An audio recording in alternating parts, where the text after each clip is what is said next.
Hi, welcome back to IELTS Junior Edition.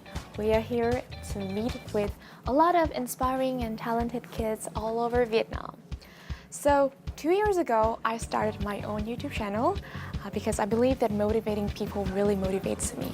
And I myself get a lot of inspiration from other YouTubers out there and also young people who are harboring their YouTube dream, who really want to make videos on YouTube to show the world their talents and inspire people. And I believe that the guest of our episode today will be a perfect example of that.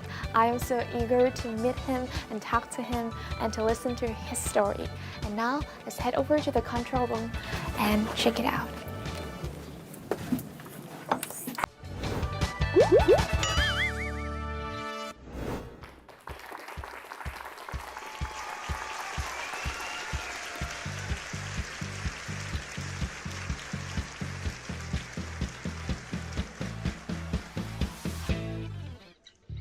Hello everyone, my name is Khôi. I'm 12 years old.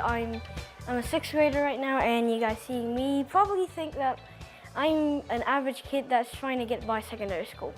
Well, I have my specialities as really like to talk English, and I've been learning English since for as long as I could remember. Not only that, I am really interested in history, especially the World War II stage. And I'm basically an animal lover. More specifically, I'm a cat lover, and I have 2 cats, Biscuit and Cookie, even though I'm allergic to them.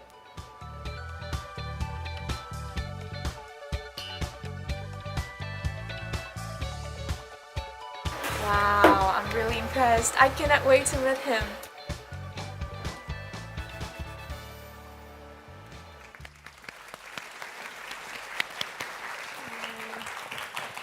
Hi, Khôi. Nice to meet you. I'm V. Nice to meet you too. That's your seat. Thank you for being here. How's your day today? My day is pretty normal. I'm excited but also nervous as well. Okay. Is this your first time on television? Not really. I've been on television before, and I was 3rd grade when I was with my mom on my way to school. And so VTV, we were being interviewed by VTV3. I think it's been like 3 years since that now. And so they were like doing an interview about people using the BRT for their daily lives. VTV3 thought that it would be fun to include me in the interview as well. So it isn't really my first time on TV. So what are you really good at school? Well, I guess I'm really good at English. I've been learning English since for as long as I can remember. And I've been talking English fluently since I was 4 with my foreign teacher. How would you describe yourself? I would describe myself as an average kid who almost always has a good mood and prefers English more than Vietnamese. Who are your best friends? Why do you like them? Well, for my best friends, I have 3 groups that I usually hang out with the most. The first group is my H.A.S group, which... This one, right? Well, why do you like them? Well, I like them because they're good friends, and we've been a debate team for around 2 weeks now, and we've shown some positive results for the debate. Okay. And as well as we do joke a lot. So do you debate with other teams, or you guys debate within a team? When we practice and we debate within a team or our entire team against my mother. So I know that you like a lot of things. You like science, you like history. What else do you like? I also like computer science. Computer science? Yeah. That's really hard. Like, what do you learn about computer science? Well, computer science, I would like to learn the basics about the computer shortcuts and a bit of coding as well. Coding? Yeah. Oh man, that was the worst part ever. That I went to school, I had to code something I don't even know, and then I got failed, and I have to retake the exam. So if you were a teacher one day, what would you teach? Well, I would probably either teach English or history, but I wouldn't teach computer science because English and history. I know that you are really good at English, but you are also excellent at history. I wouldn't say I'm excellent at history. I mean, I am extremely bad at remembering the dates because I'm not that good with numbers. What do you like about history? I like about history is because it's about the past. It talks about the ancestors. It also gives you some experience about what not to do and what to do, things like that. Ah, so you mean we can learn from the past and like the previous generations. Nice. You like the subject of history at school, or you like the history in general? I like the history in general, but not the subject because like the subject is like it's kind of boring because you can't control what you're learning. If you were a history teacher, I mean, what would be the way of you to teach history that you think it would be interesting for the student? I would pick 5 random students to name 5 like historical events or something like that. And then I would let the entire class vote on which one they want to do. And so each day I would held a vote on what they want to learn. So like I won't be controlling what they learn, but it's what they want to learn that keeps them interested in the subject, that gets them a good score. Ah, so like we don't have to learn history in a chronological order, right? Just pick one. We can just pick one event that the students want to learn and the students think that it's interested in them, and that will get them interested in the subject as well as get them a good grade because they will actually pay attention. Yeah, that's right. And sometimes good grades and being fully understanding something really motivates the student. Yeah. So what is your specific way to do research on some historical events? So what I would usually do is I would look at like, so for example, let's pick World War II. I would look at the entire thing entirely, so like everything.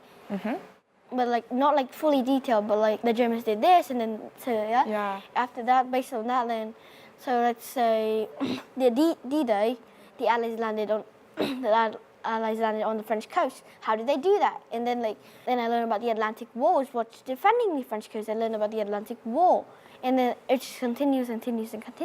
Okay. So you don't really focus on like the exact date or time. Oh, that's the point I like, because at school we must to remember that to get high scores in the exam, right? Yeah. That's really nice. I think if I knew that method earlier, I might be able to learn better, I guess. Yes. So you said that you really like history because you could learn from the past. So what have you been learning so far from history? Well, there's one thing history is like to not be subjugate. And you would also learn that the Germans have abandoned their idea of taking over the world, and they're actually a NATO member to keep peace. That's a totally new perspective when we can really look at the issues from different angles and we can feel empathy for others, and everything happens for a reason, right? And also, I really like the fact you talk about World War II and like French or France or like German, is that they shouldn't have been too cocky sometimes, right? Yeah, because like the French were too cocky because they had the marginal line, and they knew that the Germans were going to, the only chance the Germans had were going to go through Belgium, Luxembourg, and Netherlands. But that was the exact same thing they did in World War I. Oh, yeah, that's right. So that is the reason why the war continues throughout that stages and periods. I totally agree with you. The not too cocky and just stay humble and know who we are and know others is the best way that we can truly live our life, right? Yeah. That is about the history. I have to say thank you so much for recommending me more ways to learn history that I really, really like. A lot of us say history is boring, but the matters is that we find the suitable way to learn, right? Yeah. That's cool. And that is the first part that we talked to GK. He's such a friendly and nice boy. And we will talk more about his hobbies, his interests, his passion, and his dream as well in the later on. So stay tuned. We'll be right back.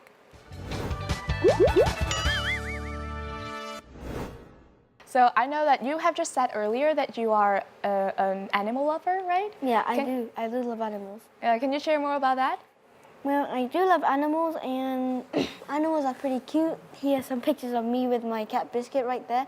And so the first 3 that were the pictures that I just finished doing karate. I was extremely tired, and this picture was taken with me and my cat. So for the first one, me lying down right there was that was my cat Biscuit, and then on the next two pictures you will see that on the I'm holding Biscuit, and right behind was Cookie. Wow, another detailed description. Wow, I guess you must be really good at presentation at school, right? Oh yeah. Nice. So, her name is Biscuit, or his or her? Her.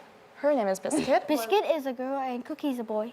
Oh, so Cookie is over there. Yeah, Cookie's the white one and Biscuit is the one that looks like Biscuit. It looks like a biscuit. And we have this question here, and I would love to hear from you. If you were an animal, what animal would you be and why? Well, if I would be an animal, it would be pretty obvious that I would want to be a cat, but not only because I was a cat lover and I have 2 cats, but it's also because that when cats fall down and like they basically cannot fall down because they have extremely good balance as well. Unless you push them, then they fall down. And as well as their paws are extremely soft, so when they fall, then it will reduce the damage.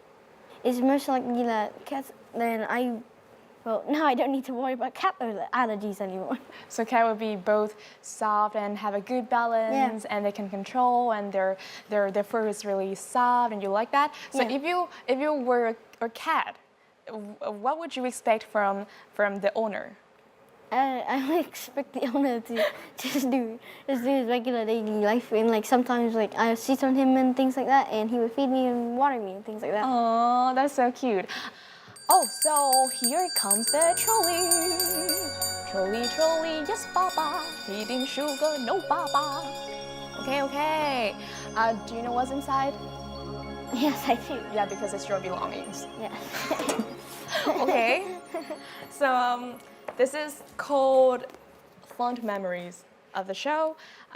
We asked you to bring 2 of your favorite things into the studio, and you picked a book and Pikachu. And my Pikachu plushie. Do you want to hold him a little bit? Yeah, sure.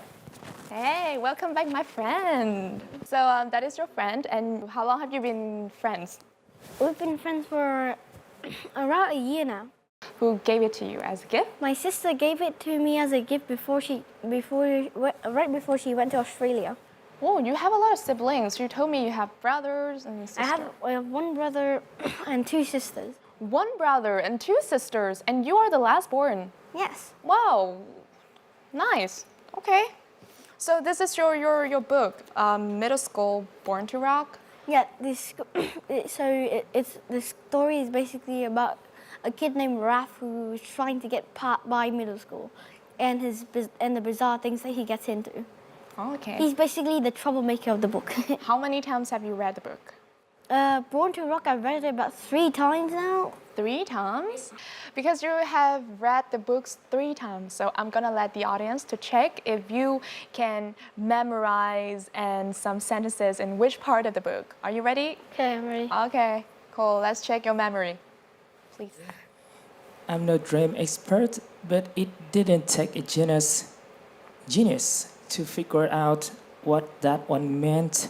Some part of me was scared to death about putting my fate in Raph's hands. This is chapter 33. This is when... Wow, exactly.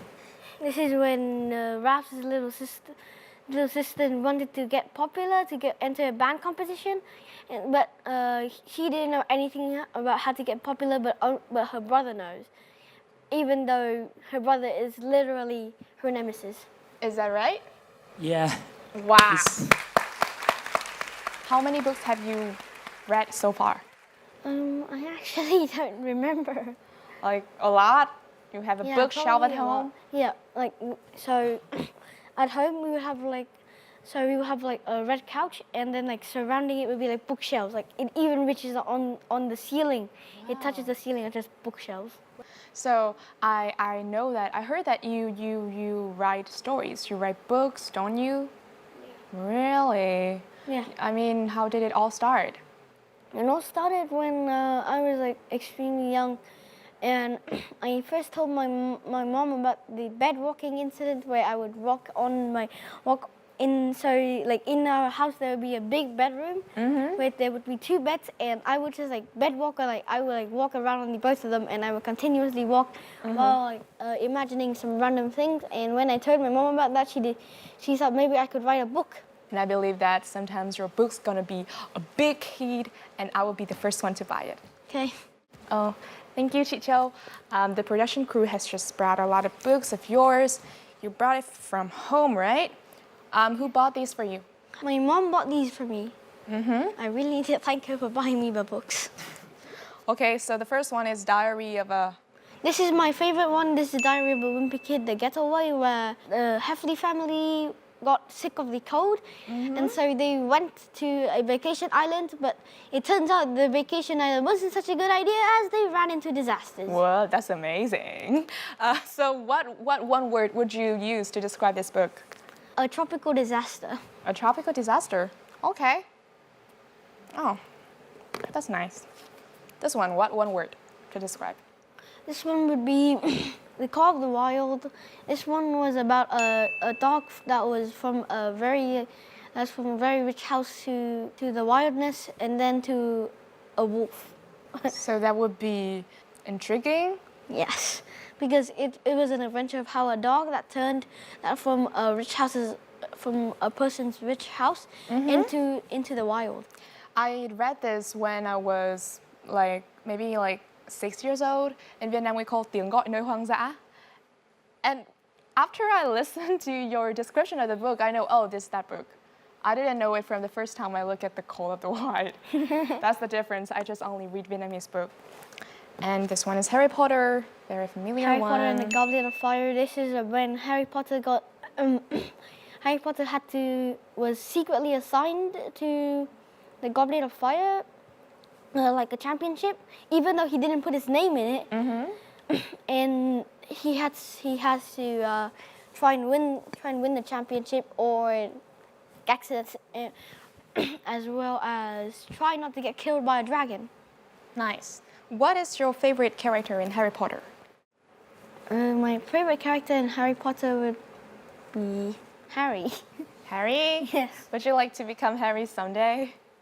No, I would not, because he would be famous, and I didn't want to be that famous. You just makes me feel much happier throughout the talk, and I think that the audience would feel the same way, and the audience really want to ask you some question as well, not only me, because it's a really good chance for them to pose a question for this talented kid. So yes, audience, do you have any questions to ask? Then just feel free to raise your hand and ask our GK.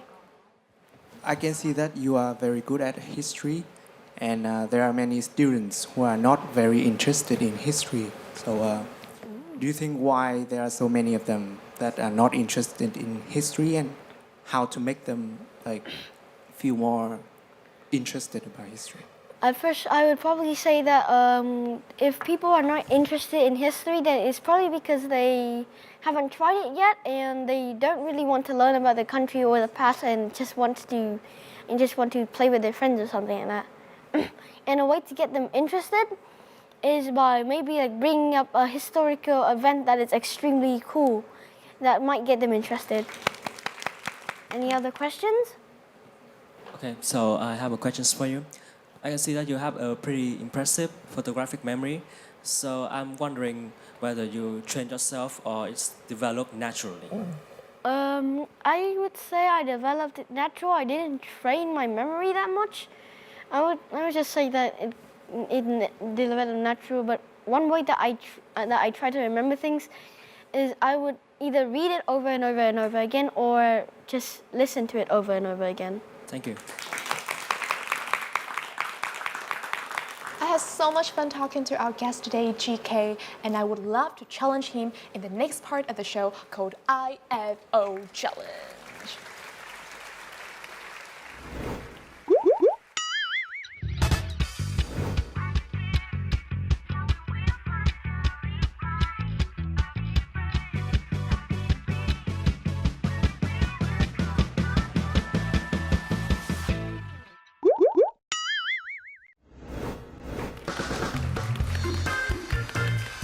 Hi, welcome back, and this is IFO Challenge.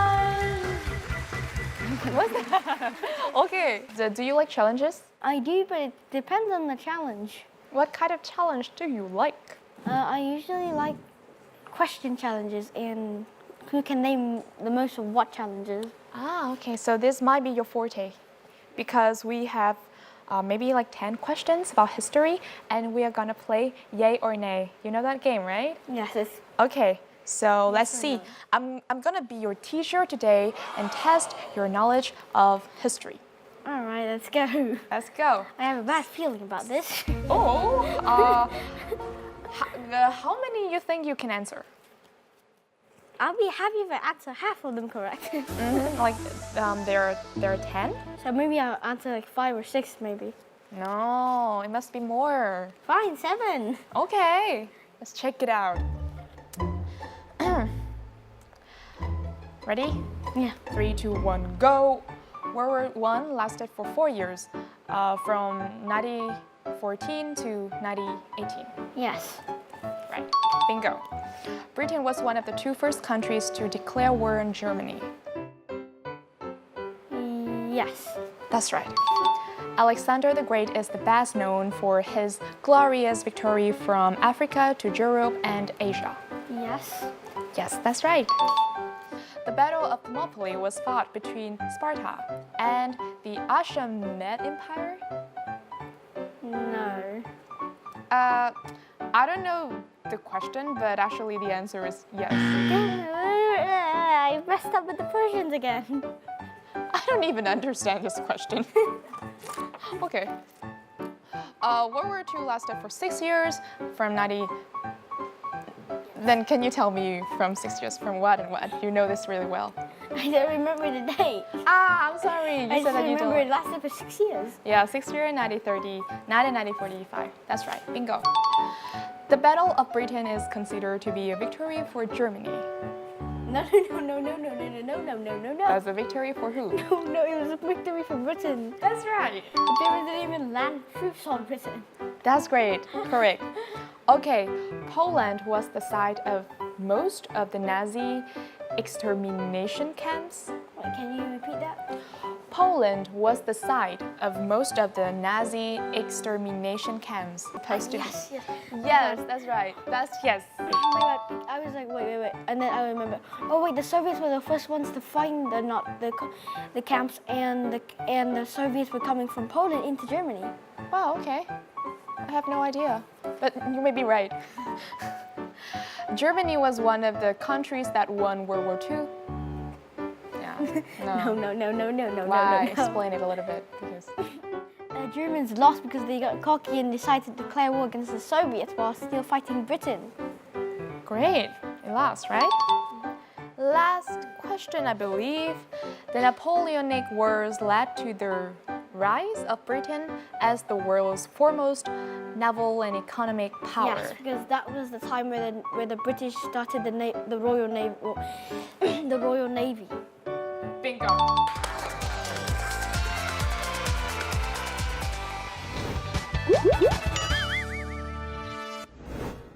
And this is the closing part, which I don't really like because I wish I had more time to talk to you. How do you feel right now? I feel still normal. Still normal? the exact same when I came. There's one more part we would like to ask is that do you have any favorite quote or idioms? I have one quote that I really like. Is if at first you don't succeed, try again. This is from the British Empire's former Prime Minister, Neville Chamberlain. That really motivates me because we fail a lot in our lives and we really need to try and push harder and just pretend, just feel like this is your YouTube videos. What would you do? What would you say? Thank you for watching. Please remember to like and subscribe.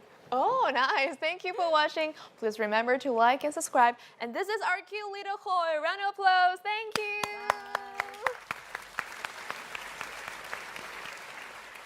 Bye. Thank you mọi người. Thank you everyone.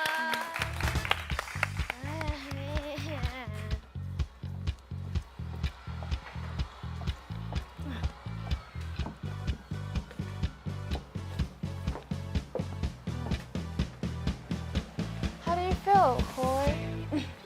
Still fine, I guess. Do you like the show? Yeah, I do. What do you like the most? Probably the layout. Layout? Do you like the design? Yeah. That's great. Would you like to come back next time? Yeah, I should. Thank you so much for coming. I'm really glad to talk to you. Okay. If you were to become a YouTuber in the next few years, I would definitely subscribe to you right away. Right. Good luck. See ya. See ya.